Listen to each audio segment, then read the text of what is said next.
I'm a big fan of travel. You see, the more I travel, be that just within Thailand or outside the country, the more I need to plan my next venture.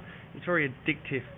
I'm very fortunate to have a job that demands much travel within the kingdom, with most of my time spread between Bangkok, Pattaya or Hua Hin, that's where I am now, lovely resort behind me.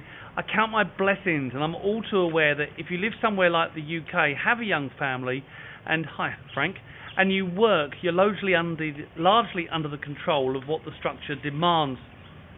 From school time to work leave, I hated this governance and constraint. Really, it was not very pleasant. I, for one, remember all too well how it used to be. In fact, one of my fundamental reasons for escaping this predictable rat race was that very reason. It was one day in particular. Call it my breaking point.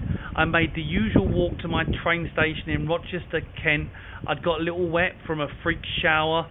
It would have been about 6:30 in the morning, so it was still dark and a tad cold out there too. I'd got used to it. I got on the train bound for Cannon Street, London, and took my usual standing position. Yes, there were no seats when I got on, ready for that 45-minute route into the city. Now I was speaking to some colleagues on board. They're also standing and they were wet as well. I could see on their suits from the rain. And I asked them, is this as good as it gets? To which they shrugged. I remember it. They guessed that was as good as it was. I was 29 years old and I could see that, give or take the odd job promotion, I would be taking a similar commute for the next 30 or so years. It sent a shiver through me. Don't get me wrong, I really liked my job. It was as challenging as it was rewarding. I didn't leave the country to come to Thailand because I didn't like what I was doing. I was making a big difference, and as far as I was concerned, I had a big career ahead of me. But boy, did my life look predictable, and I hated the idea of that. Couple of holidays a year, few barbecues with friends and family during the weekends each year, every Saturday spent shopping for grocery at Tesco, Sunday doing my laundry and some ironing. I was just going to be another cog in the system going through the motions. And that's what it is, don't kid yourself. Anyway, I got to my office in Old Street, London, and I asked the same question to my team who I managed.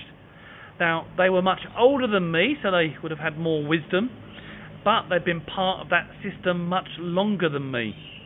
The best retort they could muster was, well, at least they had their summer holiday to Spain to look forward to. That was the best they could come up with. In my eyes, they were counting down the days of their very short and precious lives, so actually wishing away part of their lives that they'll never get back for 2 weeks of summer vacation. It did not add up, and it was at that moment I decided I no longer wanted to be part of this rat race. The rest, as they say, is history. I've now been living in Thailand over 12 years. Doesn't seem possible, I know. I look very young, don't I? I'm joking. But it does beg a much bigger question. That the simple one of where best to live and the toss-up between earning potential against lifestyle. Although I'm going to challenge you that you can actually have both if you put your mind to it. Although, hands up, I'm pretty sure I've made a financial sacrifice with my decisions.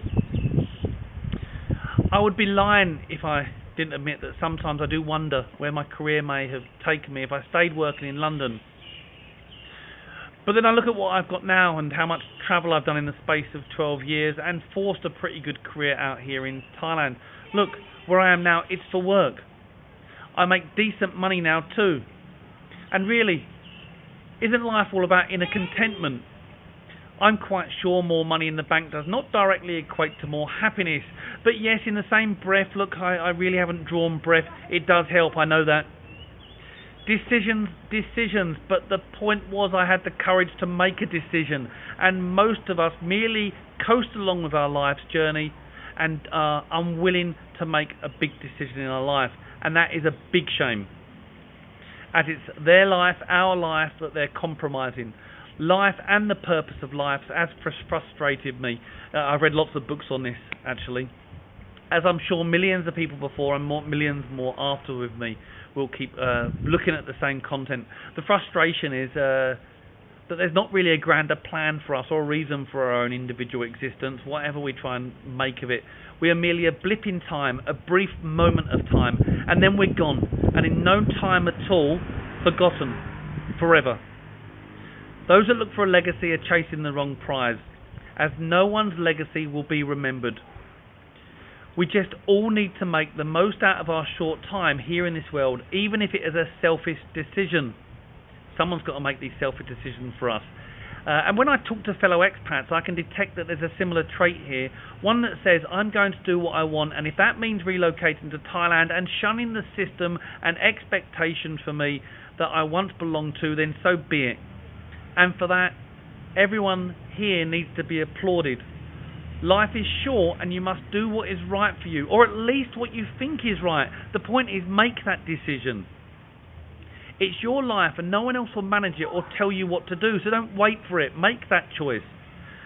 Without wishing to sound like a life guru, of which I'm most certainly not, I'm just an expat living and working in Thailand, doing my best to understand my actions for why I'm here and why I needed to leave the UK. And I just enjoy being able to share that with others.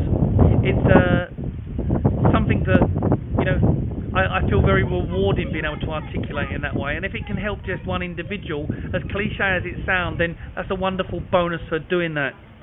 Life most certainly is an adventure, but never forget it is your adventure. So do what you please, even if it's just to be a troll. I'm used to these messages, and write a negative comment underneath my vlog. My friends, fill your boots. Until next time.